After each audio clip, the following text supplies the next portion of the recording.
temperatures will be nearly 20 degrees warmer. Whew, thank goodness, right? Yeah. We're going from single digits to 40s by the end of the weekend, which is amazing. You know, I think we're warming up slowly. We're getting there. But here's the kicker about us starting to get some melting going on, which as we melt, there may be some refreeze, especially during overnight hours. I don't expect that to really be a reality until about Sunday. So you got some time where things are just kind of settling.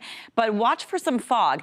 As we warm up, there will be melting, but there will then be a layer of moisture just kind of hanging out kind of near the surface. And that is a good recipe to get fog to develop, especially during the overnight hours and into the morning. So I'll be watching for those two things. And I'm watching a very small chance of a mix on Monday. Next week does feature a series of clippers, but they're also very, very wimpy. There's not a lot of moisture with them. I'll talk about that in a moment. But I want to show you the temperatures through the 18th of the month are almost 5 degrees below normal. The average temperature has been right around 21 degrees. The average high by this time of the year starts February 1st, kind of close to 31.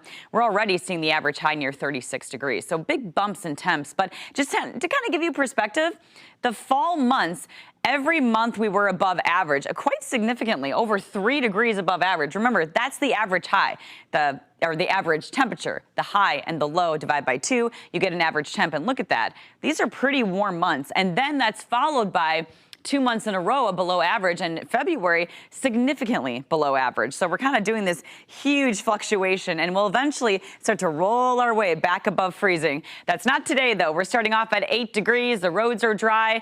Things looking good. We're starting mostly cloudy, but the wind chills, they're still pretty nasty. They're not cold weather advisory nasty, but you still make sure you need some layers today. Sunshine will likely be the case later on this afternoon as we ditch those clouds with highs near 23 degrees, and then the warm up. Look at that going through the weekend, 37, 40, 40, 40. We don't stay there, by the way. We do cool back down a little bit. But as you can see, if you're planning out your weekend, there are no weather systems to worry about. Things are looking solid. No snow in the forecast, so this number hasn't really changed. But we do have a series of clippers on the way going into next week. We get one on Monday. This looks super minor, and I think we're warm enough to where it could be a mix. We'll keep a close eye on how that progresses. You see how wimpy that looked? And then Tuesday, this one really trending south. And that's kind of it. There could be another one on Thursday right there. Again, that one we got to keep an eye on, but otherwise that's a whole week away. So I know it's going to change like 3 or 4 times before we get there. So your 7-day forecast, as you can see here, we just continue that warm up. We have, I think, that chance on Monday of light rain or snow. The clippers stay south on Tuesday. And then going into Thursday, I think our temps will go back down a little bit, but not like crazy far down. I went for a high on Thursday of 38.